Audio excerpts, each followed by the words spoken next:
Olá pessoal, sejam bem-vindos ao canal Entre Linhas. É o momento então de nós explorarmos as entrelinhas da lição da Escola Sabatina. Vamos gravar hoje a nossa 12ª lição, a penúltima lição dessa série, desse trimestre, que teve como tema geral Meus pequeninos irmãos servindo aos necessitados. Hoje nós vamos estudar Amar e Misericórdia.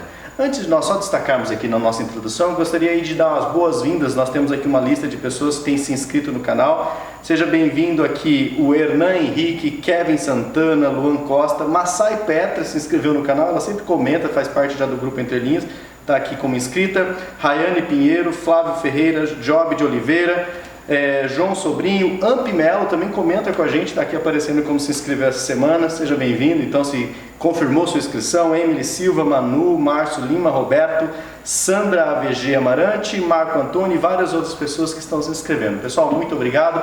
Quanto mais inscritos, a gente tem certeza que esse conteúdo é mais divulgado, mais pessoas recebem, mais pessoas compartilham, mais pessoas curtem e comentam, tá? Então sejam todos bem-vindos à família Entre Linhas. Só lembrando também que aqui na descrição nós temos alguns grupos do WhatsApp e tem o grupo ADM e também tem o link desses slides, pessoal. Geralmente o pessoal pede onde que estão os slides? Tá aqui na descrição, aqui no Google Drive, beleza? Bom, nessa semana o que nós preparamos então? Amar a misericórdia. Nós vamos começar a verificar a pictografia das palavras amar e misericórdia em hebraico, para a gente ver quanto de sentido, né, quanta semântica possui essas duas palavras lá na pictografia hebraica. Outra entrelinha bem interessante é da onde que o autor tirou esse título, amar a misericórdia.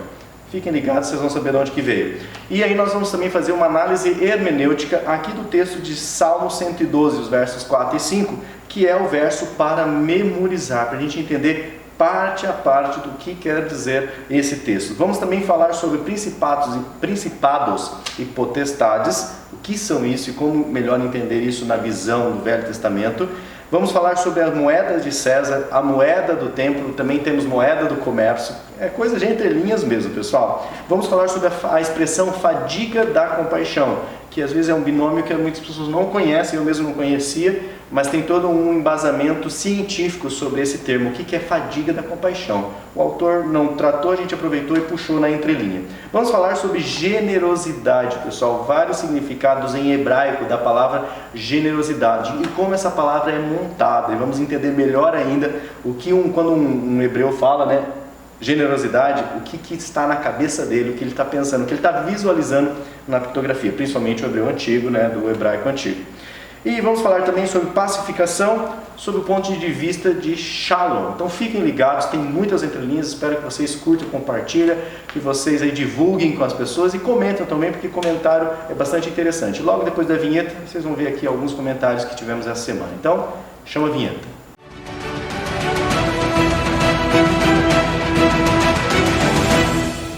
Bom pessoal, esse é o momento então de nós nos interagirmos aqui um pouquinho mais com os comentários que vocês colocam aí. Lembrando que se você não curte muito essa parte, tem um link aqui para você já pular lá para as entrelinhas, porque, né, como de costume, geralmente consome um certo tempo aqui, a gente dedicar um pouquinho do nosso tempo. Com certeza também consumir um pouco do seu tempo comentando, compartilhando. Então, Walter Garcia comentou, ótimo, principalmente da Cidade Santa, né? Nós colocamos aqui na miniatura, vem ou não vem, eis a questão que a gente estava falando sobre a volta de Cristo.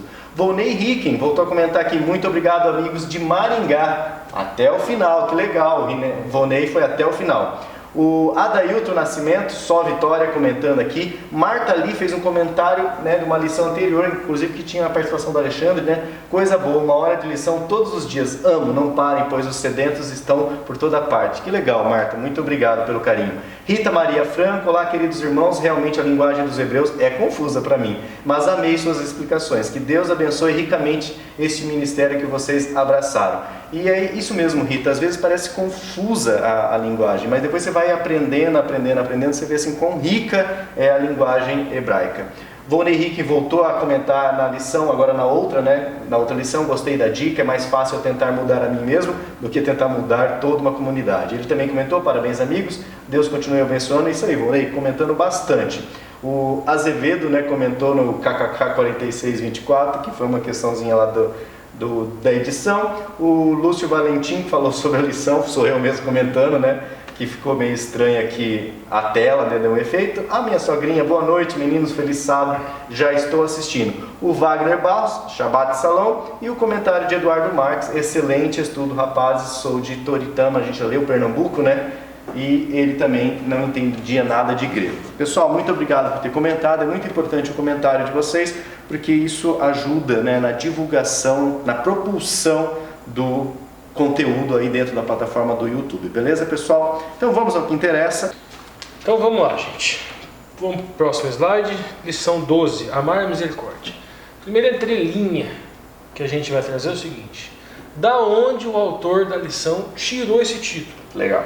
Vocês vão notar que na lição de sábado ela tem 2 parágrafos. E aqui tem uma citação no segundo parágrafo. É a última citação, tá lá. Miqueias 6:8. Tá aqui, ó. Miqueias 6:8. Dá uma lidinha lá, Lúcio, Miqueias 6:8. Ele te declarou, ó homem, o que é bom, o que é que o Senhor pede de ti, senão que pratiques a justiça e ames a benignidade e andes humildemente com o teu Deus. Isso. Ames a benignidade. Ah, mas espera lá, mas aqui não é misericórdia? A palavra hebraica aqui, gente, ó, vê elemento superficial, vê aravatz. A palavra aqui, a raiz é aravá, que seria amor, e benignidade aqui é hesed. E hesed é graça, bondade, favor, benevolência, misericórdia, amor ou caridade. Então veja bem, aqui pode ser perfeitamente traduzido com amar a misericórdia.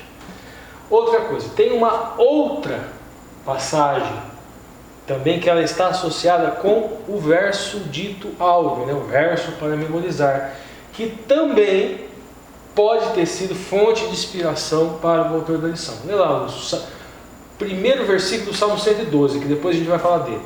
Louvai ao Senhor, bem-aventurado o homem que teme ao Senhor, que em seus mandamentos tem grande prazer. Isso. Veja bem, nós já falamos aqui no canal e que o autor da lição desenvolveu um mega raciocínio desde o princípio, desde o Gênesis. Semana passada chegou no Apocalipse, para deixar bem claro que a mitzvah é amor a Deus, amor ao próximo, e que existe uma simbiose aí em amar a Deus e amar ao próximo.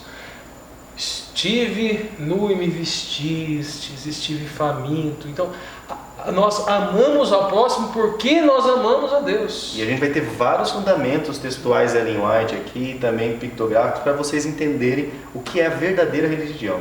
Exatamente. Então, qual é o mandamento, gente? O mandamento é amar a Deus e amar ao próximo. Não é praticar de tzedakah, não é praticar de caridade para ser salvo.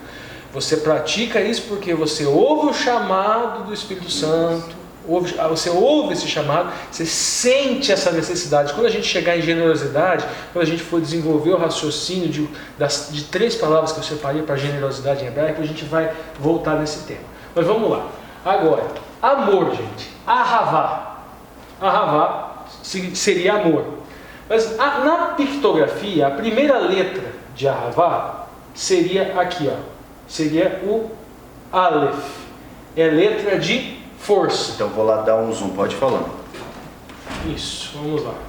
Aqui, gente, eu vou analisar as letras de Ahavá e depois a pictografia. Vou separar as 2 primeiras letras, é um Aleph e um Rei, tá? O Aleph era a cabeça de um boi na pictografia, era uma letra para demonstrar força. E o Rei era um homem com os 2 braços levantados. É no sentido de contemplação, é no sentido de serviço, é no sentido de adoração. É como se fosse um homem prestando serviço, adorando a Deus, contemplando a natureza, contemplando alguma coisa. Então veja bem, então Ahavá, essas 2 primeiras letras seriam o quê? Seria uma adoração forte, seria um serviço forte. Essas 2 primeiras letras do amor seriam nesse sentido. Agora aqui, as 2 letras finais. O Bet é uma casa, mas é uma letra de inclusão, porque é a letra utilizada para denotar que algo está dentro, que está incluído. Então veja bem, e depois aqui o Rei, de novo, serviço e adoração.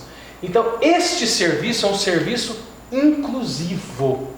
É o serviço de colocar para dentro, incluir-se, de proteger a casa que protege, é na casa onde você tem o sustento, é na casa onde você encontra a proteção. Então veja bem, então é um serviço, amor é um serviço forte e é um serviço que obviamente inclui o próximo no seu ser. Vamos lá, vamos para o próximo. Agora Hesed, que seria graça, bondade, favor, benevolência, misericórdia, amor também ou caridade. A primeira letra é o Het. O Het é a cerca que nos protege. O Samer é o cajado, mas é o cajado que nos apoia, o Samer. E o Dalet pode ser a porta da tenda, mas também na pictografia é um homem pobre, um homem miserável. Então seria a cerca protetora, o cajado que apoia o pobre, o miserável. Isso seria Hesed, graça, bondade, favor, benevolência, misericórdia, amor e caridade. O Salmo 112, ponto interessante, porque depois nós vamos chegar no verso para memorizar, e é interessante a gente trabalhar com o contexto. O verso para memorizar é Salmo 112, e depois ele vai direto para o versículo 4 e versículo 5. No versículo 1 é uma bem-aventurança. Lembra, gente, do Sermão da Montanha, que tinha bem-aventurança, que nós falamos que a palavra hebraica para bem-aventurado seria Asherei. E esta palavra Asherei, ela pode vir da raiz Osher, que seria felicidade, por isso bem-aventurado ou feliz daquele. E também, ou pode vir da raiz Isher, que significa provar, confirmar, certificar, ou marchar, andar, ir, guiar. Então todas aquelas bem-aventuranças é como se fosse uma marcha.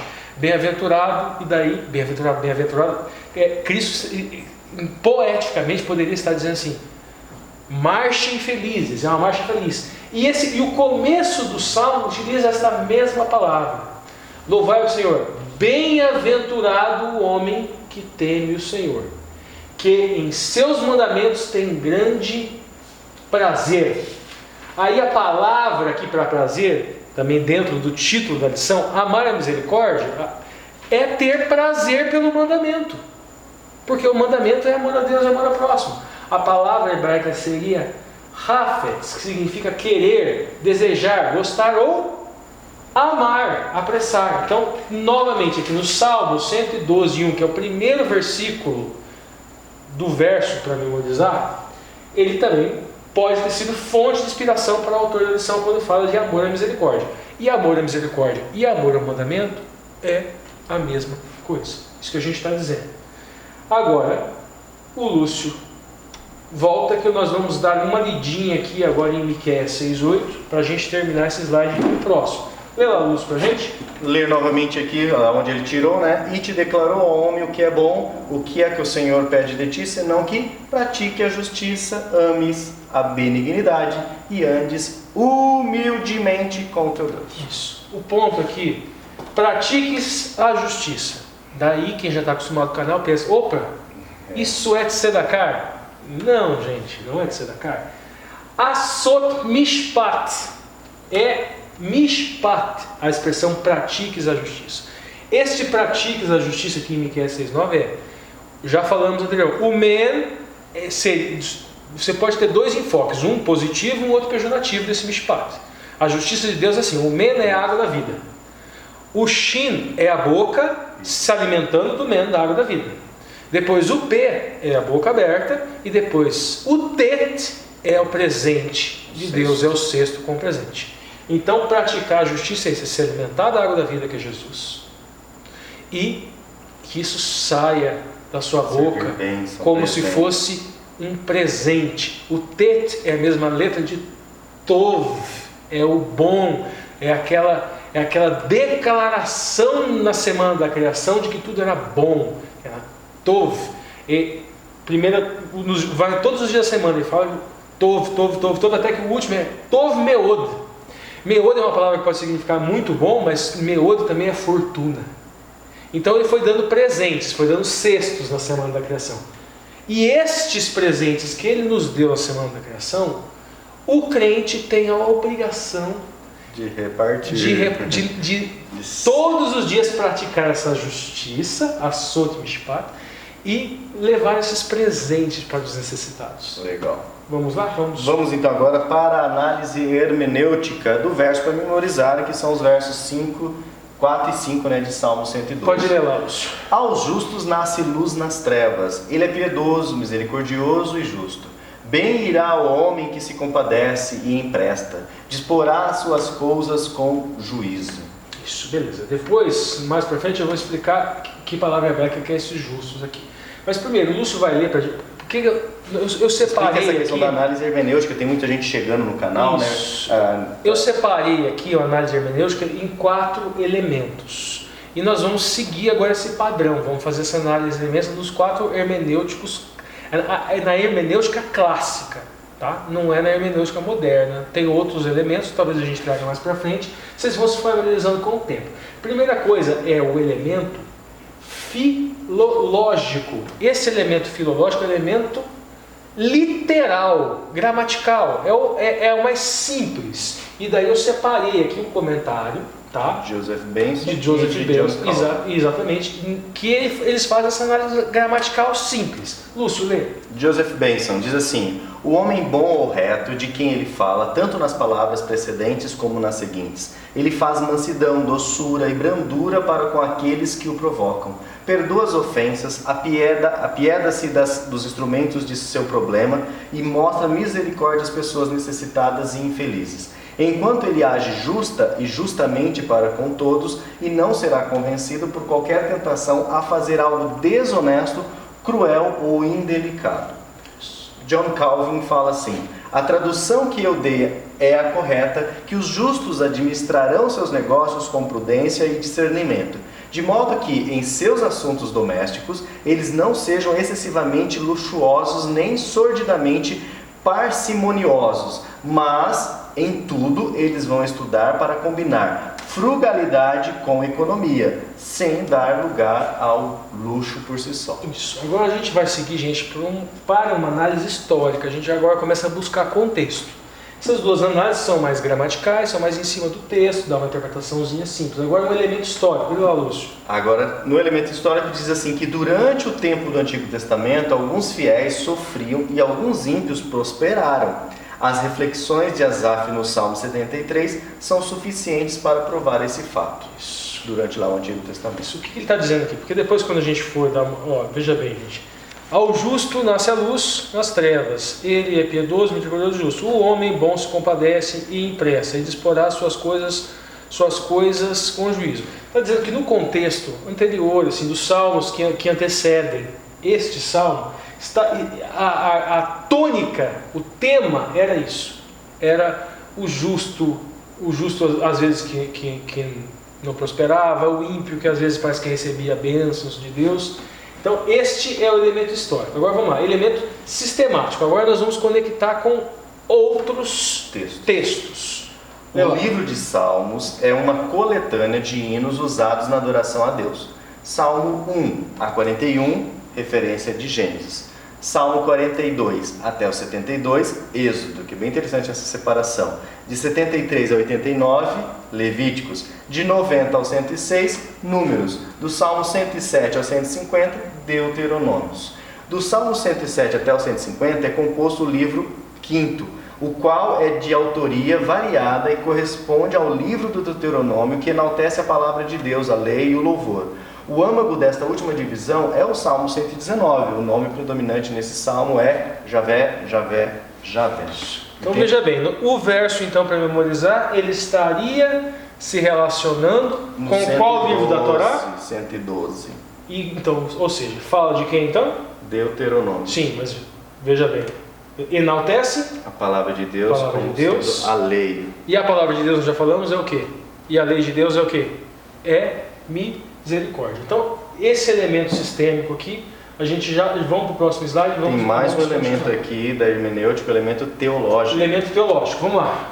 Pode ler, Lúcio. O verso 9 foi usado pelo apóstolo Paulo quando ensinou os cristãos primitivos sobre a importância de benevolência. Ele comunicou com igrejas na Ásia e Europa sobre o sofrimento dos seus irmãos na Judéia que sofriam de uma grande fome e incentivou a generosidade de ofertas feitas com alegria.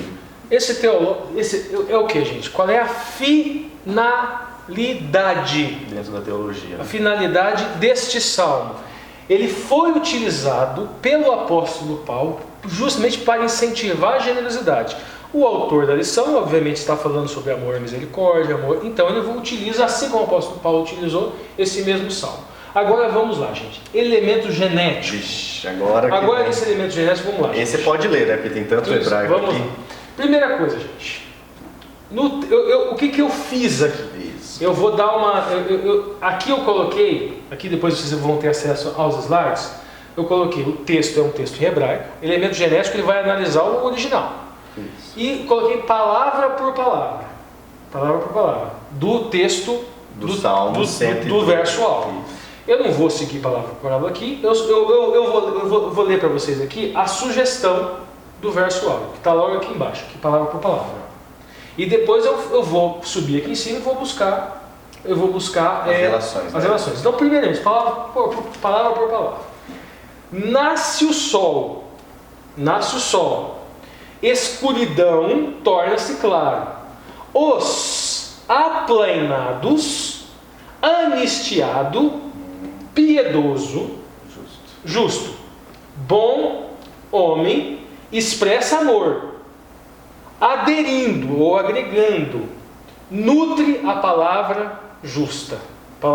Da onde a gente tira isso? Primeiro aqui. 2 versos estão aqui. Ó, nasce o sol, tudo bem, aqui não tem tanta escuridão, isso é uma expressão idiomática, a gente não precisa nem ir atrás. Agora, da onde esse aplanados aqui é o que pode trazer mais problemas para a gente, porque esse aplanados aqui é ao justo. A expressão hebraica você pode o elemento perfeição. Lá, Yeshar. Lá, Yesharim. A raiz é Yashar. Israel, gente, muitos falam que Israel significa Ish é homem, Ha é luta e ela é Deus. Ha não é luta. A luta é Rib e não Ha. Essa expressão de que, essa coisa de que Yasharel significa homem que luta com Deus é por causa do contexto da Torá. Porque o nome foi mudado e porque Jacó lutou com Deus. Mas se você for ver, se você for buscar, as mesmas letrinhas Yashar de Israel é Yashar, que significa justamente isso aqui. Ser justo, reto ou aplanar. Reto, e ela é Deus. Então, retidão com Deus.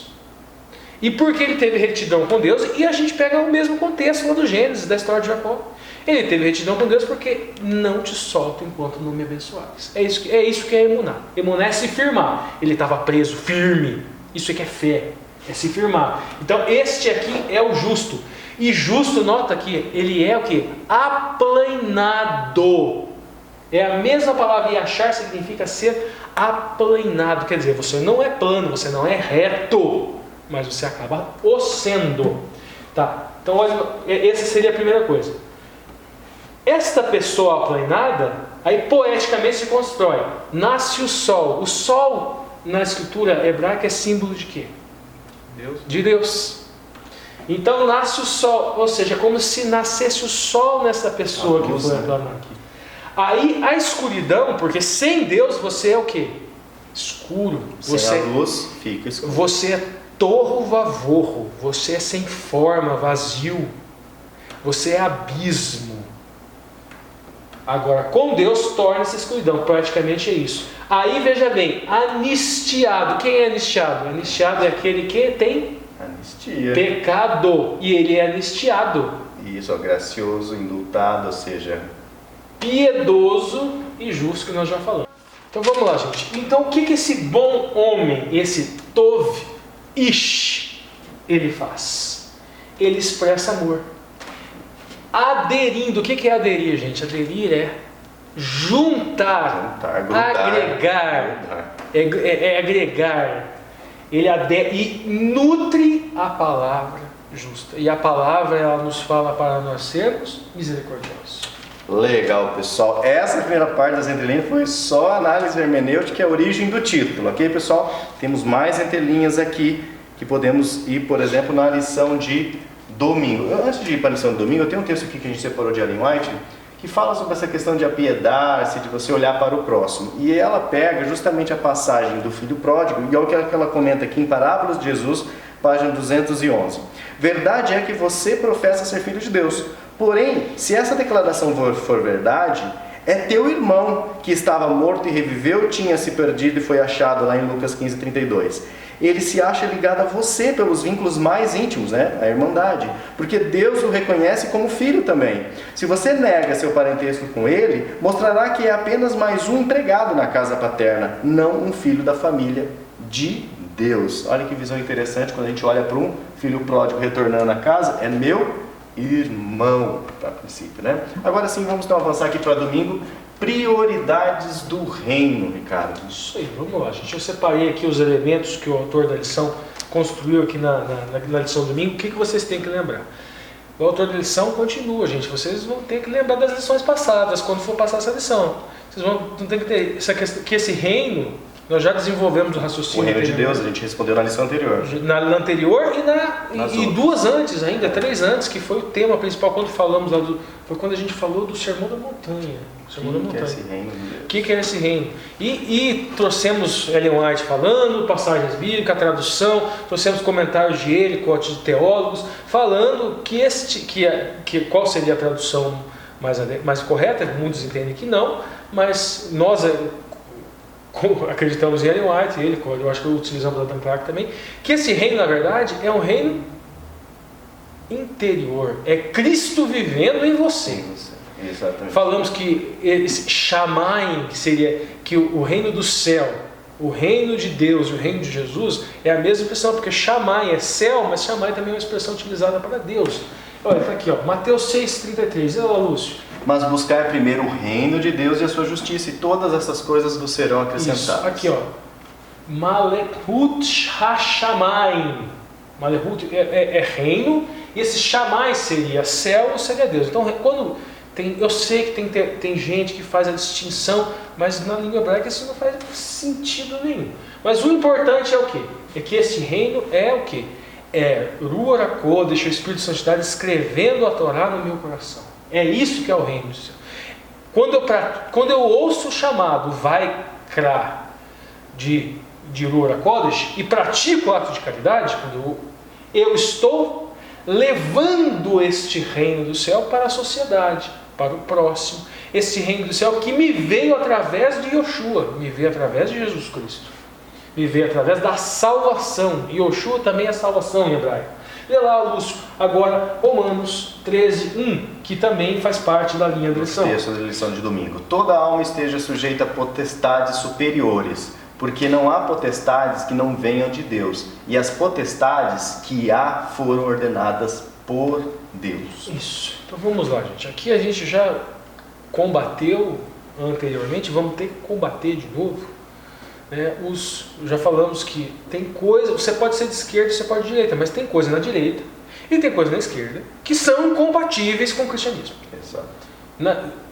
Você pode até concordar com algumas coisas que Marx falava, mas revolução violenta não dá, é incompatível. Tem textos bíblicos, claro, contrários a esta revolução violenta. E você pode ser de direita, mas tem coisa na direita que não dá. Você pode acreditar na meritocracia, né? E falar meritocracia, a gente não... Alejar, por que você não anda, né? Meritocracia é uma coisa completamente antibíblica, porque não temos mérito nenhum. Não temos mérito nenhum. Então tem coisas que são incompatíveis. Agora tem uma coisa aqui, então por que eu estou falando disso? Lúcio, leu Romanos, por que você está falando disso? Eu estou falando disso porque tem direitopatas, vamos dizer assim, que pegam essa passagem aqui e torcem essa passagem, o significado dessa passagem, e entendem assim: meu amigo, se você não nasceu, isso no passado se utilizou muito, pode até estar voltando agora, se você não nasceu rico, foi porque Deus quis que você nascesse rico, então você tem que aceitar o seu papel social, e você tem que submeter aquela pessoa que nasceu numa família do alto. Porque essa é a vontade de Deus. Clero, porque é a vontade de Deus que se ele nasceu rei, se ele nasceu imperador, é porque Deus quis assim, então ele faz o que ele quiser. Não é isso que está sendo dito aqui. Olha, vamos ler de novo, vamos tentar. Ó. Toda alma, está falando que só o pobre?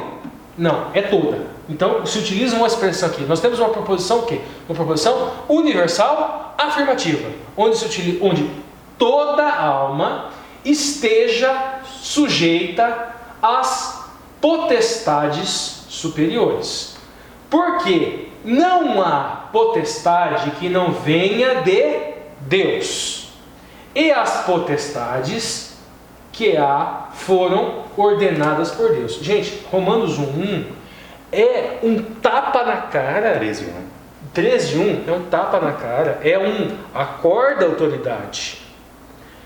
Esta autoridade não é sua. Exato. Esta potestade não é sua. Esta potestade vem de mim. Toda potestade vem do Eterno. Então, o poder do imperador é do imperador? É de César?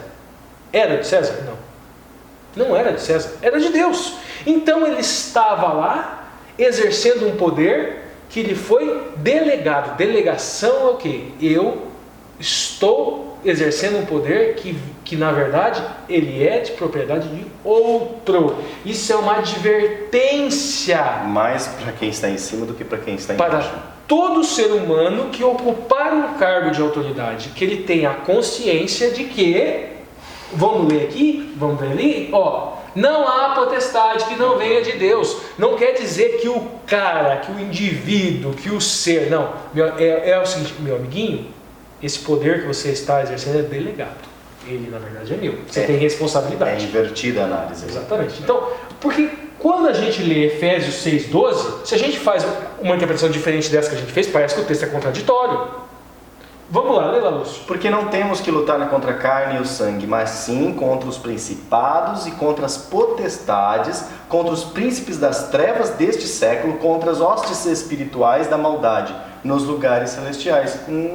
Ou seja, então existe autoridades que na verdade elas, por exemplo, não executam.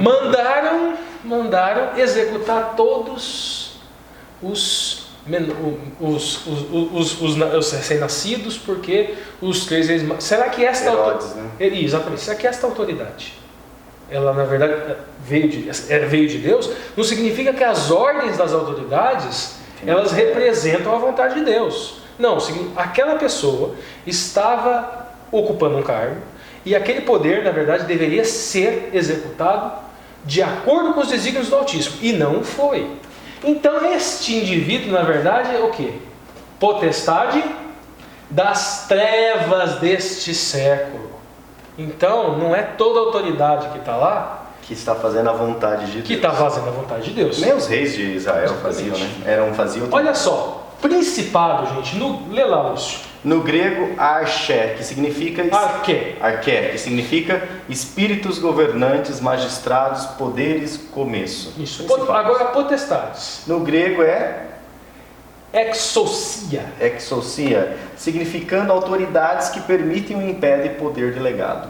Isso. Agora, príncipes do mundo lá. Que no grego é cosmocrator, que significa governadores mundiais, os senhores do mundo, que vem de cosmos, que a gente já viu, isto é mundo, e krator, que isto é governados. Então tá, veja bem, gente. Então, estes príncipes das trevas são príncipes deste mundo que não obedecem os desígnios do Altíssimo. Vamos lá. Exato. Avançando aqui agora, Mateus 22:21, que é outro texto também que o autor traz na linha, que é de César, né, que Deus perguntou, responderam ele lhe disse, né, quando perguntou o que está escrito na moeda, então dê a César o que é de César e dê a Deus o que é de Deus, a resposta de Jesus Cristo para eles. Isso.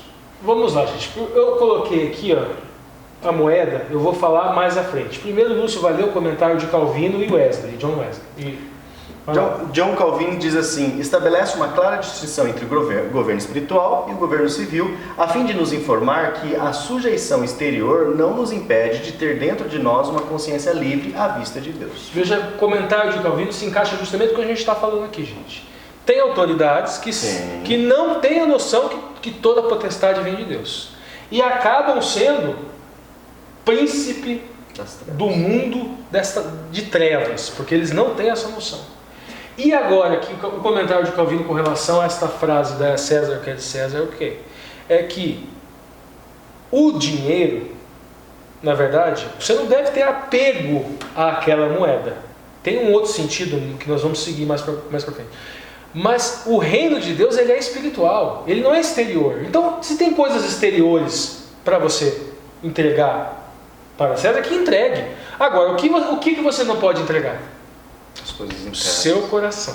Aí sim. Agora, lê o comentário de John Wesley. A moeda atual de cada nação mostra quem é o governador supremo dela, né, que vinha estampado. Isso, que é o que está aqui. Exato. E esse governador supremo dela, vamos notar aqui, gente. Primeiro tem a cara do César.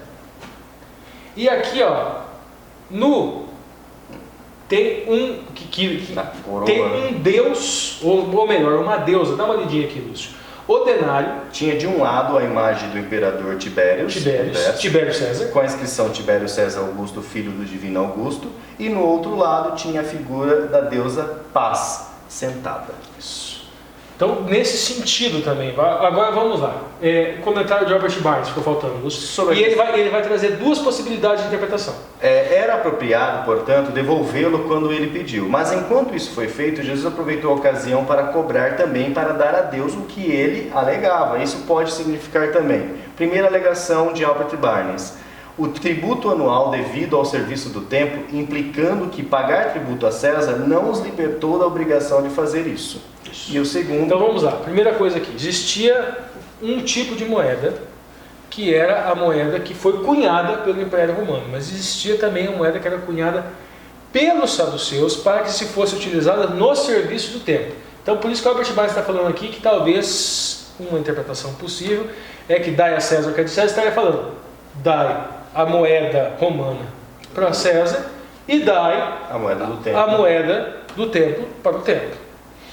A segunda interpretação, que eles devem dar seus corações, vidas, propriedades e influenciar tudo a Deus, que é a seu devido. Que é a mesma interpretação de Calvino e é a interpretação também que nós preferimos, essa segunda aqui. Beleza. Bom, podemos, antes de avançarmos então agora para a segunda-feira, espera só isso, as imagens. Faltam as imagens. Por que eu coloquei essas três imagens aqui, gente? Essas três imagens aqui, primeira imagem.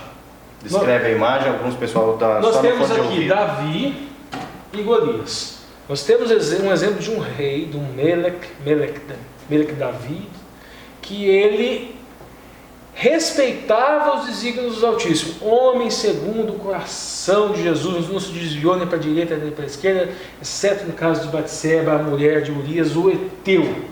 Então, esta autoridade aqui tinha noção que o poder que estava ali era delegado, não era dele. Agora nós temos aqui uma outra. Jeroboão e o bezerro de ouro levou o povo à idolatria. Primeiro que ele não devia estar nem ali, porque esse trono deveria vir da linhagem davídica. Então um exemplo de uma autoridade usurpada, além do poder, além dele não saber que esse poder vinha de Deus, sequer Deus o tinha colocado ali, ele não devia estar ali, foi usurpado. E aqui agora, um outro exemplo que eu coloquei aqui, o exemplo de Acás, que também levou o povo à idolatria, só que foi em Judá. Aqui nesse caso nós temos um exemplo, não, ele é da linhagem davídica, mas ele não seguiu os desígnios do Altíssimo. Então, três exemplos de autoridades aqui. Uma autoridade consciente, que foi colocada por Deus, uma autoridade que não tinha consciência, não foi colocada por Deus, e uma autoridade que também não tinha consciência, não seguiu o desígnio do Altíssimo, mas ele era da linhagem davídica, de certa forma foi colocado pelo Altíssimo, mas não seguiu aquilo que o Altíssimo determinou. Ainda na prioridade do reino, Ellen White comenta aqui em A Maravilhosa Graça de Deus, Meditação Matinal de 1974, página 58. Diz assim: as qualidades que brilham mais intensamente nos reinos do mundo não têm lugar no reino espiritual de Cristo. Aquilo que é altamente exaltado entre os homens e leva exaltação ao seu possuidor, como etnia, linhagem, posição, riqueza, não é estimado no reino espiritual, que é o que a gente está tentando trabalhar aqui durante todo esse trimestre.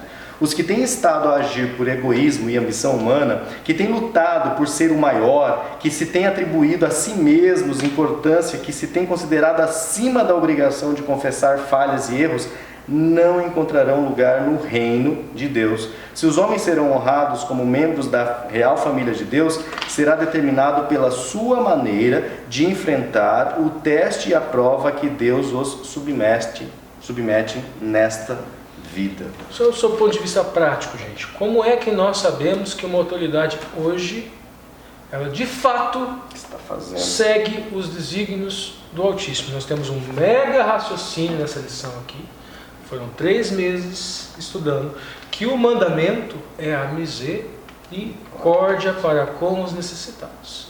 Então, se esta autoridade não estimula a misericórdia para com os necessitados, essa autoridade, ela não tem noção do que são os desígnios do Altíssimo. Esta autoridade não está levando o reino de Deus para o Olam Hazé, para os dias de hoje. Esta autoridade não deve ser adorada, essa autoridade ela não deve ser imitada e essa autoridade ela não deve ser cultuada. Vamos lá agora para segunda-feira. Segunda-feira vem então o binômio aqui, fadiga da compaixão. O que significa isso? Então nós prometemos lá na introdução, fadiga da compaixão. Vamos lá, gente. O autor da lição está dentro daquela, compassion fatigue. Vamos lá, lê lá, a fadiga da compaixão. Também conhecida como estresse traumático secundário ou ainda estresse pós-traumático secundário, é uma condição caracterizada por diminuição gradual da compaixão ao longo dos anos, muito comum entre os profissionais da saúde. Então foi feito um estudo, gente, com os profissionais da saúde, qualidade de vida profissional. Aqui a gente tem satisfação por compaixão, é o normal, e aqui do outro lado, fadiga por compaixão. E aqui, burnout, que seria, no caso, a pessoa, esse burnout é mais ou menos assim, a pessoa não gosta do trabalho dela. Ele já está queimado, né? Burnout é queimou. Isso. Ele não está... Já esgotou. O ambiente de trabalho dele drena suas energias. Né? Salas de aula, muito estressantes. Isso. Agora, é diferente do estresse traumático secundário, no sentido de fadiga da compaixão, que seria o quê? Imagine uma pessoa que ela trabalha no PS. Ela vê acidentes. Pessoas morrendo, pessoas sofrendo, pessoas chorando, gritando. Até o cérebro, até por uma questão de para se proteger, para a pessoa não... Então acaba diminuindo a empatia. Porque no começo você sofre muito, você se envolve muito com as histórias, você fala, poxa, é um pai de família que está morrendo, é um pai... Você começa quando você vê, você vai para sua casa, você não consegue comer também, você não consegue dormir, porque você está pensando no coitado que está lá no leito sofrendo. Isso. E aí de manhã você tem que acordar e ir para o seu trabalho de novo para ajudar. E aí é onde que vai vir a diminuição da empatia, que pode chegar no nível, obviamente, de fadiga e de compaixão. É importante nesse momento, pessoal, você que está assistindo, com certeza temos vários inscritos e pessoal que assiste o canal, né? E você que trabalha na área de saúde, né, pode relatar nos comentários como que é o seu dia a dia, como que você trabalhou com isso, com a compaixão, porque nós como cristãos temos essa luta de continuar sempre manter a empatia e a compaixão, né? Como que você lidou com essa fadiga da compaixão? Já passou por um quadro desse? E tem um outro ponto também, gente. Se estimula muito, se tem estimulado muito. Se vocês são mais antigos, vocês vão lembrar de vários documentários que passavam na TV, tinha programas.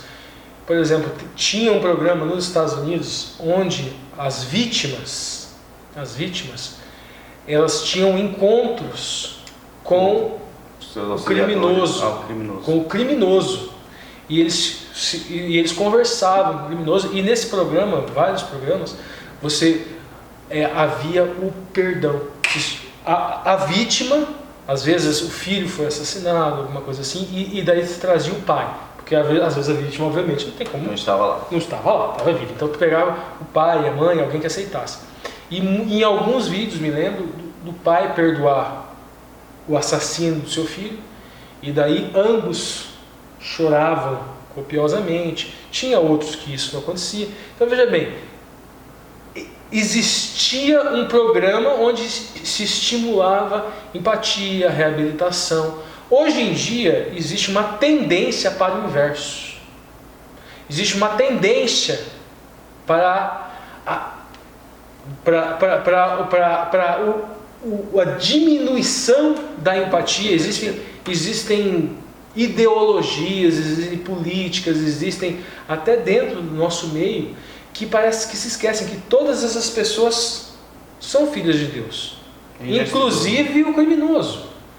Isto não quer dizer que o criminoso não tenha a sua culpa.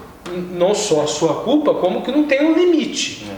A ira de Deus ela é tardia, mas chega um momento em que ela vem. E as consequências dos nossos pecados, elas recaem. E as consequências dos nossos crimes, elas recaem. Mas esta pessoa, mesmo que tenha praticado um crime, também é o que, Lúcio? Que nós vamos falar mais para frente? Amado por Deus. E é um filho de Deus. Ele é amado de Deus, ele é filho de Deus e é o nosso irmão, que a gente leu lá no comentário de Ellen White. E também é nosso irmão. E esta pessoa pode não, com certeza está num caminho, está na beira, gente, na beira do abismo para a morte eterna. E você como irmão, que morra mesmo. Merece morrer mesmo. Que não, sabe o que você está dizendo? Que não tenha tempo para o arrependimento. É isso que você está dizendo. Que esta pessoa não tenha tempo para se arrepender. Aquela pessoa que morreu, ela... Aí alguns falam, mas aquela pessoa, ela teve a vítima, no caso... Não teve como se defender, não tem como argumentar mais. E daí eu sou a favor da pena de morte, porque aquela pessoa, na verdade, foi executada e ela não volta mais. E a família dela nunca mais vai ver ela. Espera um pouquinho, sua família nunca mais vai ver? O que Cristo fez na cruz? Cristo não morreu na cruz para que aquela pessoa, vítima, inocente, ela não ressuscite, para que ela não reveja a sua família, que é a maior esperança, que é a nossa maior esperança. Então veja bem, independente, não vamos nem falar aqui da questão de pena de morte ou não pena de morte, que não é o tema. A questão é a sede, é o salivar, é o desejo. Não, sangue, que morra, sabe? É por aí, vamos seguir aqui, vamos... Avançando ainda em fadiga da compaixão, temos aqui o estudo, sobre o que é compaixão. Vamos lá, em hebraico, gente. Primeiro, lev bazar, literalmente lev é coração, e bazar, alguns traduzem por corpo, mas não seria corpo, seria manifestação exterior. Então veja bem, compaixão é o que? Lev bazar, manifestação exterior do que está no coração. Então por isso que se construiu, lev é o coração, meio, centro. Bazar é carne ou polpa, mas bazar é o que? É manifestação exterior, por isso que se construiu dessa maneira. O autor, ele construiu aqui, gente... Os 4, compaixão, educação, oração e expectativa.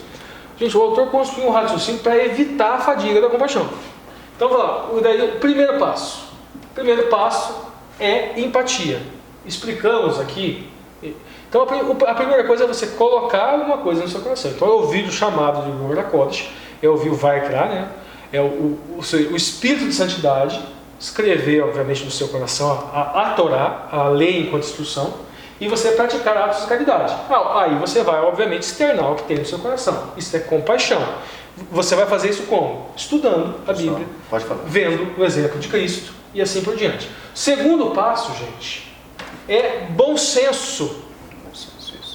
Bom senso a executar. É a educação. Lê lá Provérbios 2,7 dos Provérbios. Ele reserva a verdadeira sabedoria para os retos. Escudo é para os que caminham na sinceridade. Isso. A expressão aqui para retidão e achar, já explicamos lá. A expressão aqui, tuxiá, é sabedoria, sagacidade, inteligência, compreensão ou filosofia. Observação, a faculdade de improvisar em uma situação imprevista. Vamos pensar o seguinte, gente. Atos de caridade. Daí você vai lá, traz para a sua casa, sem nenhum cuidado, uma pessoa extremamente perigosa, colocando em risco até a sanidade física da sua família. A integridade física da sua família. Então precisa, obviamente, haver bom senso, precisa haver... Né?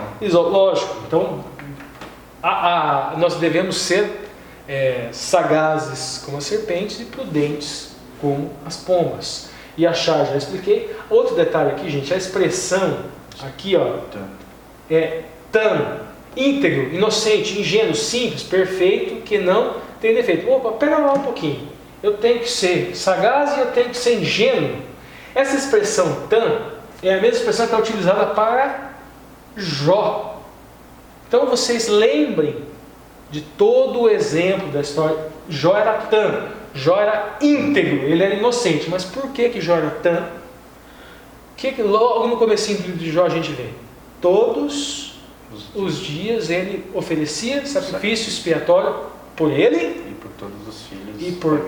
Então nesse sentido é que Jó era íntegro, inocente. Não é inocente no sentido de sonso, é no sentido de absolvido da condenação do pecado. Agora vamos lá. Agora outro ponto. Terceiro ponto seria buscar orientação divina. Oração. Como que eu vou adquirir como que eu vou adquirir esse bom senso? Eu vou adquirir esse bom senso? Não vou ajudar ninguém, porque senão ele é perigoso. Não. Oração. Você vai adquirir esse bom senso com oração. Detalhe. Bitsur é oração, mas é oração no sentido de pedir força. Então peça força para você ser misericordioso. Tudo bem. Agora, Bikush é oração, só que no sentido de demanda, busca, pedido. Peça, oração no sentido de pedir. Agora tem o principal da oração. Péfila, ela vem da raiz hebraica pelel, que significa julgar. É associado com hitpelel, que significa julgar a si mesmo. Então, peça discernimento, mas julgue-se a si mesmo. Oração também é isso, julgar a si mesmo. O último agora, ter expectativas adequadas. Primeira expectativa adequada, não espere agradecimento. Não espere recompensa. Não espere... Faço bem, né? A gente vai ter até depois um texto, né? Faço o que é certo porque é certo. Isso, a expressão tkivá, ela vem do verbo hebraico gavá, que significa olhar esperançosamente em uma direção particular, ou esticar uma corda. Então nós pensamos em esperança aqui de Raabe, porque ela esticou a corda, e a corda era vermelha. Escatologicamente, essa corda vermelha é Cristo. Então a nossa esperança, a nossa expectativa é na pessoa que nós estamos ajudando? Não. Então você olha para a pessoa, espera alguma coisa da pessoa? Não. Você espera de Cristo. O nosso olhar é para a corda. A nossa expectativa é com relação à corda. Estou ajudando a Cristo. Estou dando alimento para Cristo. Estou vestindo a Cristo. Lê lá para a gente o próximo slide. Mateus 7,12, né? Portanto, tudo que vós quereis que os homens vos façam, fazei-lo também vós assim. Porque esta é a lei e os profetas. O que significa a lei e os profetas? Tem bastante inscritos novos no lei canal. Aqui em grego é nomos. O correspondente hebraico, o hebraísmo de nomos é Torá, que seria lei enquanto instrução. A referência clássica é os 3 primeiros livros da Bíblia, mas os 5 primeiros livros da Bíblia, o Pentateuco, mas Torá é lei enquanto instrução. As leis e os profetas. E os profetas, que seria o resto do Velho Testamento. Seja, porque esta é o Velho Testamento. E o que nós estudamos aqui do Velho Testamento? O Velho Testamento inteiro. A lei e os profetas é misericórdia. Mitzvah é misericórdia. A mitzvah do Eterno é misericórdia. Designotismo é misericórdia. Legal. Agora a gente vai estudar aqui a palavra generosidade. E nós vamos ver em hebraico vários radicais, várias raízes, né? Para entender o que é hebraico. Porque generosidade para eles é uma coisa extremamente concreta. É uma língua muito concreta. Ain tová. Ain é olho. O tová vem de tove, bom. Então é olho bom. Bom. Ain tová é prodigalidade, magnanimidade, generosidade. Literalmente é olho bom. Legal. Então veja bem. Então isto daqui, gente, é empatia. É você olhar alguém com bons olhos. Agora, Ain e Afá, simpatia, mesma coisa, generosidade. Ain é olho. Gente, Iafá é bonito. É você olhar alguém com olhos bonitos. Não é você se encantar. Então veja bem, olhos bonitos. Lá no Oriente a gente tem aquela coisa, a pessoa se encantava muito pelos olhos. Sim. Né? Então você vê, por exemplo, um necessitado, uma pessoa que foi presa, que você tem que visitar. Estive preso e fui. Mas espera lá, gente. Como é que uma pessoa que foi presa vai te encantar? Porque você vai olhar aquela pessoa e você não vai ver a pessoa. Você vai olhar a pessoa e você vai ver Cristo. Né? Cristo. Então, o encanto é Cristo. Então, esse olhar bonito, na verdade, é Cristo. Isto é generosidade. A generosidade, ela vem disso. Agora, o outro, Yadá, Puturá. Esse Piturá, generosidade, é literalmente é o braço, que seria o Yad, seria o Yud, o braço com a mão, que se abre, ou o braço que se estende. Então tem essa questão prática. E o Yedá, gente, é comunidade, público, congregação, grupo, testemunha, mulher ou preceito. Por que eu estou falando disso? Salmo o Lúcio 119. vai ler Salmo 119, 36. Lê, Lúcio. Inclina o meu coração a teus testemunhos e não a cobiça. Cobiça. E aí vem Isso. Então vamos lá. Primeira coisa. Então, testemunho no sentido da testemunha mulher, escatologicamente é a igreja. Então, inclina o seu coração para os testemunhos da igreja. Não cobiça. Três raízes aqui possíveis. Batizar seria cortar, executar, ou seja, não corte, não execute. Aí, betzar seria ganância, vantagem, lucro. Então veja bem, é não buscar lucro do seu irmão, não roubar o seu irmão, não praticar usura para com o seu irmão. E bitzar, executar, realizar, cortar, explorar, espoliar. Não explore o seu irmão. Vamos lá, Lúcio, Levíticos 25, 35 e 36. E quando teu irmão empobrecer e as suas forças decaírem, então sustentá-lo-ás como um estrangeiro e peregrino para que viva contigo. Não tomarás dele usura nem ganho, mas do teu Deus terás temor para que o teu irmão viva contigo. Isso. Irmão ou... Tudo bem, parei. Então a gente vê aqui a mesma referência do Salmo, a mesma mensagem do Salmo. Agora, lê lá, Lúcio, Filemão 1,6. Para que a comunicação da tua fé seja eficaz na notificação de todo o bem que em vós há por Cristo Jesus. Okay. Então veja bem, nós estamos falando aqui de generosidade, certo? Falamos que generosidade, do seu ponto de vista hebraico, é ação, é olhar a pessoa com empatia, independente dos defeitos da pessoa, é estender a mão para aquela pessoa. Já falamos de sagacidade, já falamos de tudo isso. É estar na igreja e você não executar, fatiar, separar em grupinho, um grupinho para cá, um grupinho para lá. É você também não cobrar do seu irmão, explorar o seu irmão. Tudo isto é a generosidade. E é você ajudar, tá? Agora o Lúcio vai ler lá pra gente, Filemão 1,6. Eu li já, esse aqui. Né? Para que isso. Se você não faz isso, o que essa mensagem de Filemão 1,6 está nos dizendo? Você está negando a sua fé.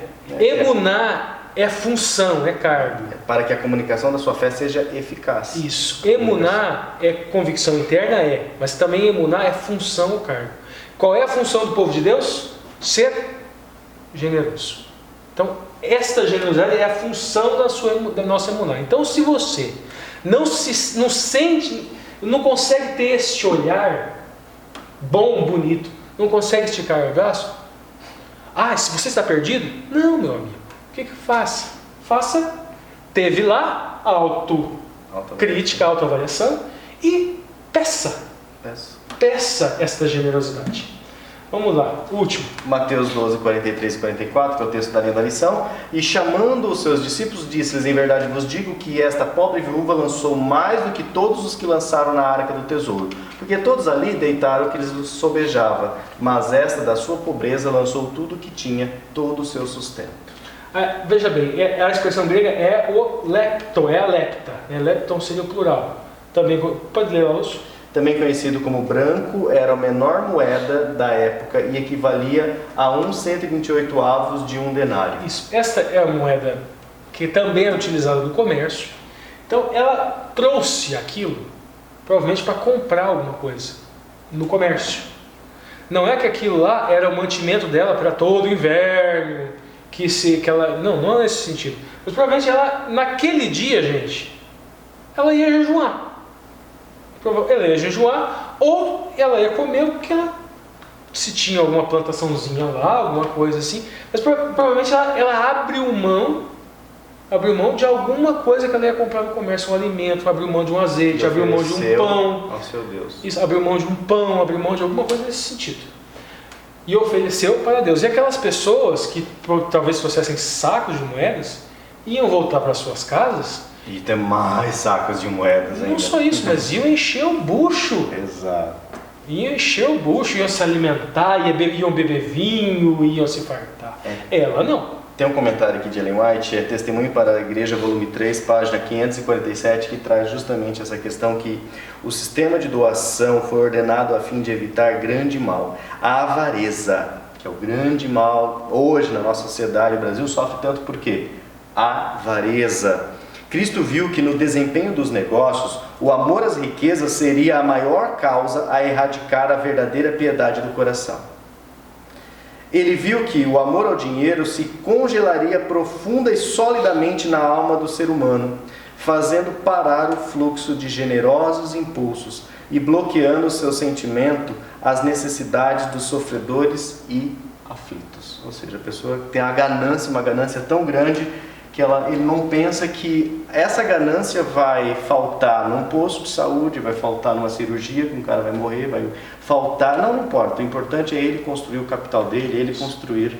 Isso, gente, tem outra coisa, tem um vídeo do Rodrigo Silva que ele fala dessa oferta da viúvas. Quem tiver, gente, coloca o link embaixo aqui do vídeo pra gente.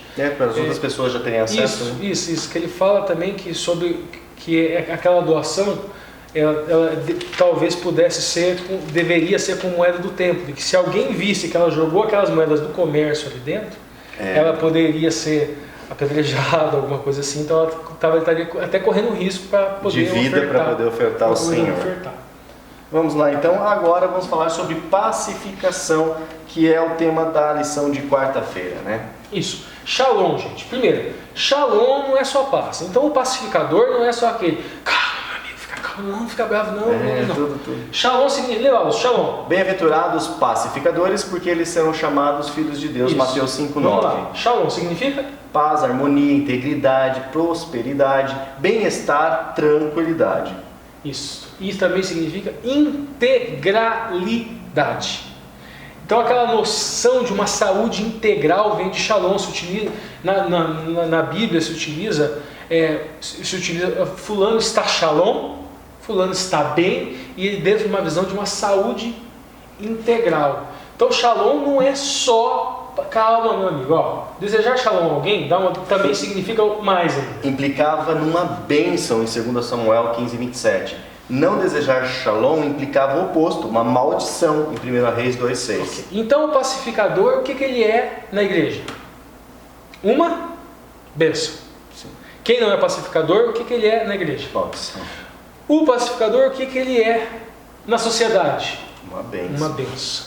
Ele traz o que? Integralidade, ele traz integridade, ele traz bem-estar, harmonia. As pessoas se harmonizam, né? Prosperidade. Então, se ele traz desarmonia, desintegra.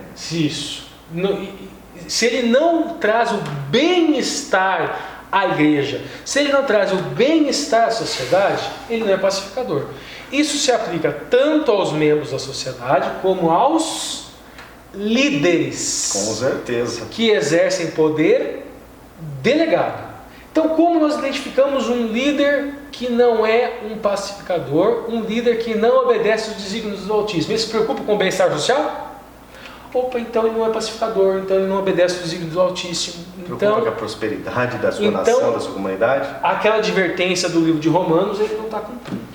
Então vamos lá, vamos continuar. Tem aqui a palavra shalom, vem da palavra raiz salam, que significa estar bem, estar completo, são e salvos. E Marcos 13:7 diz: e quando ouvirdes de guerra e de rumores de guerras, não vos perturbeis, porque assim deve acontecer, mas ainda não será o fim. A gente deu aquela ênfase um pouco entre linha, dentro do hebraísmo, mas o autor da lição ele enfoca um outro lado que não está errado, mas que faz parte da paz também, que eu disse que não é apenas.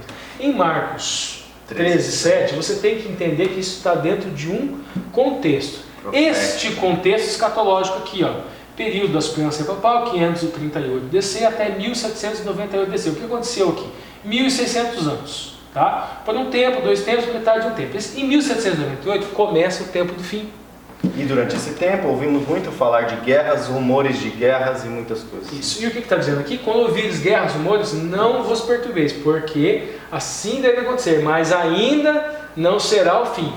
O início do tempo do fim começou em 1798. Lê lá agora Isaías 52:7 para a gente que também está na linha. Quão suaves são sobre os montes os pés dos que anunciam as boas novas, que faz ouvir a paz, que anuncia o bem e que faz ouvir a salvação. Que diz a Sião, o teu Deus reina. Então vamos lá, gente. Aqui Isaías, a gente vai. Olha que interessante. Aqui a gente já tem evangelho. Anuncia boas novas. Essa expressão que base é boa notícia. Isso aqui. Machenia é anunciar, avisar. Então é dar ou anunciar boas novas. Que faz ouvir shalom. Já explicamos o que é essa shalom. Que anuncia o tov, o bem. Lembra que nós falamos do lado do mishpat? O mishpat está associado a ele. Então, mais característica para a gente identificar o pacificador. Que faz ouvir a salvação. Em hebraico aqui a expressão é Yeshua. Yeshua, que é próprio Jesus. É Jesus em hebraico. Nós já vemos no Velho Testamento essa expressão aqui. Então nos dias de hoje, você leva Yeshua de verdade, você leva salvação. Salvação para toda a humanidade. Não vamos escolher, fulano é bonitinho, fulano não pega. Salvação para ele. Vamos lembrar Moisés. Graça seletiva. Isso, exatamente, graça seletiva. Essa graça ela vem do Eterno, ela não depende de nós. Se dependesse de nós, os salvos seriam num número muito inferior. Vamos lá, vamos para o próximo slide. Ok, vamos avançar agora para quinta-feira, né, a última tema, uma voz para os que não têm voz. Isso mesmo, pode ler lá, Lúcio. Provérbios 31:9. Dever do cristão, né? Abre a tua boca, julga retamente, faz justiça aos pobres e aos necessitados. Já em Provérbios 31:9, né? O que eu fiz aqui, gente? O autor da lição aqui na quinta-feira, ele constrói um raciocínio que eu separei aqui para vocês. O primeiro versículo que ele usa é para nos mostrar qual é o dever do cristão. Dever do cristão. Abre a tua boca, julga retamente, faz justiça aos pobres e aos necessitados. Tá, e aqui ele continua o raciocínio. O nosso exemplo, para a gente saber mais individualizadamente, de quem vem esse exemplo? Lê lá, Lúcio. Salmo 140, verso 12 diz: sei que o Senhor sustentará a causa do oprimido e o direito do necessitado. Mishpat. Então o exemplo do cristão é? Já vem do Senhor. Yahweh. É o Senhor. Adonai. Então o exemplo é o Eterno. Agora o autor segue o raciocínio dele falando de um método. Um método. Para que nós possamos dar, obviamente, voz para os que não têm voz. Veja bem. Você foi chamado para uma emuná. Certo? E chamado para essa emuná, você tem uma função, que é praticar atos de justiça, atos de caridade. Mas aqui, ele constrói um raciocínio para nos dar método. Dá uma olhadinha. Acho que é Eclesiastes, né? Se não me engano, você confirma aí. Tempo de rasgar, tempo de coser, tempo de estar calado e tempo de Eclesiastes falar. 3:7. Dá uma lidinha lá, Lúcio, no comentário de Albert Barnes. Albert Barnes diz que rasgar roupas em sinal de luto ou raiva, é isso que significa esse rasgar, né? Isso. Na lição do professor, com comentários de Ellen White, lá no final ele desenvolve todo um raciocínio do julgamento de Cristo, onde ele exerceu isso, essa questão do tempo de falar, tempo de não falar. Essa primeira parte, tempo de rasgar, gente, por quê? O Albert Barnes está falando o que aqui? Que existia na cultura da época aquela coisa de rasgar as roupas, se vestir com peles de saco, com arrependimento de pecado. Ou seja, há tempo, esse tempo de rasgar as vestes é tempo de você se arrepender. Tempo de coser é tempo de você se arrependeu do seu pecado, então agora pratique a mitzvah. Ou seja, pratique atos de caridade. Agora que você entendeu que você precisa atender o chamado de Ruach HaKodesh e ser utilizado como instrumento dele na prática da tzedakah, atos de justiça e de caridade, então agora vamos costurar essa roupa e vamos fazer isso. Há tempo de estar calado, até para anunciar Yoshua, como a gente viu lá em Isaías. Proclamar o evangelho, você que anuncia. Você tem que saber o momento certo, assim como daí o exemplo dado que o autor coloca lá nos comentários de Ellen White é o julgamento de Cristo, que teve um momento certo. Ele ficou quieto na cruz, porque ele falou que se falasse naquele momento. Vamos lá, exemplo do Eterno. Salmo 146, 7. Que faz justiça aos oprimidos, que dá pão aos famintos, o Senhor solta os encarcerados. Isso, mas vamos lá, vamos nos exemplos, gente. Primeiro exemplo aqui, solta os encarcerados. Isso, aí verso 8. O Senhor abre os olhos aos cegos, o Senhor levanta os abatidos, o Senhor ama os justos. No verso 9, o Senhor guarda os estrangeiros, ampara o órfão e a viúva, mas transtorna o caminho dos ímpios. E o próximo verso, 146, 10, o Senhor reinará eternamente, o teu Deus, ó Sião, é de geração em geração, louvai o Senhor. Eu vou aproveitar que a gente teve um comentário bem, desculpa, mas ridículo, grotesco, estapafúrdio, já falei. Quando a gente falou que solta os encarcerados, viu? A pessoa escreveu e depois apagou, né? Falou Lula livre. Lula é um ser humano, Bolsonaro é um ser humano, ambos filhos de Deus. Se você é um esquerdopata, você não pode torcer para o Bolsonaro morrer por causa daquela... Não podia torcer em função daquela facada. Porque ele também é um filho de Deus. É seu irmão. Se você ia ser irmão. Se você é um direitopata, meu amiguinho, independente dos crimes que o Lula tenha cometido, você tem que torcer para o arrependimento, para a salvação dele. Exato. O Bolsonaro, você esquerdopata também, você tem que torcer para que todos são filhos pródigos que podem estar perdidos. Comendo lavagem dos porcos e que poderão ter a chance de retornar a casa. Veja bem. É exemplo, né? O exemplo de Cristo. Abrir os olhos dos cegos, tanto no sentido literal que ele fazia, como no sentido espiritual. Isso. E muitas vezes, gente, esquerdopatas e direitopatas estão cegos espiritualmente porque não enxergam que a sua ideologia é incompatível com o cristianismo.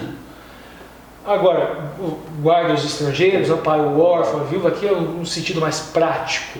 O sentido mais prático. Mas transforma o caminho dos ímpios. O Senhor reinará eternamente. Eternamente, exatamente. Agora vamos lá. Dever dos seus filhos. Isaías 58:1. Clama em alta voz, não te detenhas. Levanta tua voz como a trombeta e anuncia ao meu povo a sua transgressão e à casa de Jacó os seus pecados. E qual era a transgressão do povo? Nós já estudamos aqui um trimestre inteiro. Quando eles foram comparados com Sodoma e Gomorra, gente. Qual é o contexto? Eles estavam escravos no Egito. Deus libertou. Aí começaram a fazer o que, gente? Foram prosperar e o que eles fizeram? Começava a escravizar. Dominar os povos. Deus falava para dominar a terra, né? Mas eles dominavam o homem. Então eles não cumpriam a mitzvah, que é ama a Deus e ama ao próximo. A finalidade, o princípio finalístico da mitzvah é misericórdia. É praticar de tzedakah. É o próximo, Lúcio. Continua em Isaías 58, verso 2. Todavia me procuram cada dia, tomam prazer em saber os meus caminhos, como um povo que pratica a justiça e não deixa o direito do seu Deus, perguntam-me pelos direitos da justiça, tem prazer em se chegar a Deus. Gente, nós somos detentores do Evangelho. Somos adventistas. Povo remanescente de Deus. Isso significa que nós temos uma responsabilidade. Não significa que nós somos melhores do que os outros. Significa que nós seremos utilizados como instrumentos de Ruach HaKodesh. Nós apenas atendemos ao chamado. E temos esta responsabilidade de cumprir essa função.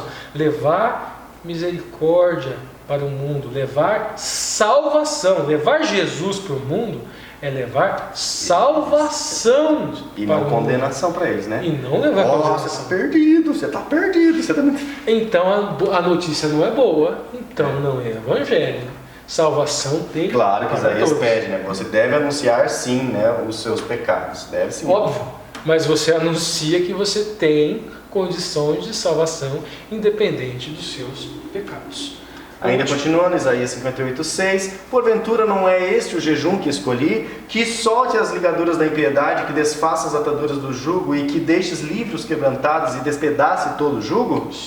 Para vocês, recapitulando, jejum, gente, A gente já falou anteriormente, a pessoa jejuava, mas o que ela tinha que fazer com aquela comida do dia? Tinha que repartir aos pobres. Tinha que dar aos pobres.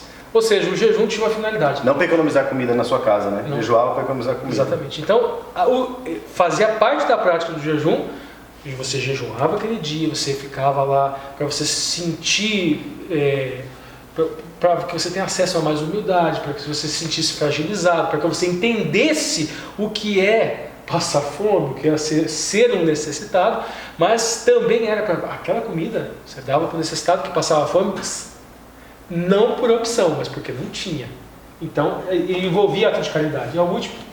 E se abrires a tua alma ao faminto e fartares a alma aflita, então a tua luz nascerá nas trevas e a tua escuridão será como meio-dia. Isso que a gente já estava vendo, né, pessoal? E para encerrar, tem um comentário de Ellen White, Testemunho para a Igreja, volume 3, página 511, que diz assim: vi que é pela providência de Deus que viúvas e órfãos, cegos, surdos, coxos e pessoas atribuladas por diversos modos foram postos em íntima relação com a sua igreja. É para provar seu povo e desenvolver o seu verdadeiro caráter. Os anjos de Deus estão observando para ver como tratamos essas pessoas necessitadas de nossa simpatia, amor e desinteressada generosidade. Esta é a maneira de Deus provar o nosso caráter. Se possuímos a verdadeira religião da Bíblia, havemos de ver que temos para com Cristo um débito de amor, bondade e interesse em favor de seus irmãos. Não podemos fazer outra coisa senão manifestar nossa gratidão por seu incomensurável amor para conosco, enquanto éramos pecadores indignos de sua graça, mantendo profundo interesse e desprendido amor para com aqueles que são nossos irmãos, como a gente iniciou a leitura de Ellen White no sábado, e menos afortunados que nós. Então nós destacamos a verdadeira religião da Bíblia. Não é a última lição, não estamos encerrando, tem a 13ª lição, mas por aqui a gente já meio que já vai caminhando para o encerramento do trimestre, né, Ricardo? Só uma última pergunta, gente. Então, se for diferente essa igreja ela é falsa. Falsa. Porque a verdadeira, ela diz, a verdadeira religião da Bíblia é essa. É que nós desenvolvemos essa empatia com os irmãos, com os oprimidos, com os necessitados, com a viúva, com o órfão, com o prisioneiro, né, encarcerado. Irmãos, é natural, Ricardo, fazer isso? É natural? Você tem um Etzer Hatov emanando de dentro de você? Não, você tem que ouvir o chamado. Ouça o chamado, irmãos. Né? Coloque humildemente. Teve vários outros comentários que a gente nem colocou aqui no vídeo, nem gravamos, mas tem vários comentários sobre jejum, sobre humildade, sobre o problema do egoísmo. Então, assim, faça uma reflexão você individualmente e tente incentivar essa reflexão em todos os seus alunos da sua classe, em todos os seus companheiros do trabalho, onde você trabalha, onde você congrega, em todos os lugares, para que eles entendam, né, o que é a verdadeira religião.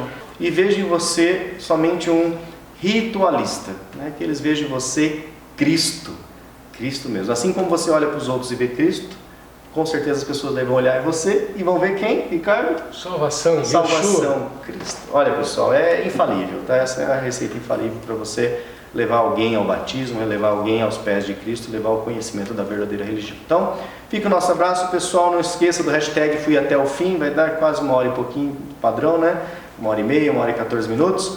Hashtag Fui Até o Fim, comente aí e principalmente, né, compartilhe aí com seus amigos, com seus familiares. Compartilhe no Facebook. Compartilhe no Facebook, onde você puder compartilhar para que as pessoas, né, e não só compartilhe, mas põe um comentário sobre a sua impressão sobre o conteúdo, né? Então coloca lá, olha pessoal, achei muito interessante ele comentou sobre hebraico, comentou sobre generosidade, comentou sobre alguma coisa. Gostaria de compartilhar com você, ok? É um compartilhamento mais quente que a gente faz, não somente compartilhar e a pessoa recebe aquilo, por que você está me passando isso? Coloca uma frase, o que te impressionou que você gostaria que a pessoa fosse impressionada. Então, falou pessoal, um abraço e até a última lição desse trimestre. Tchau, tchau. Ufa.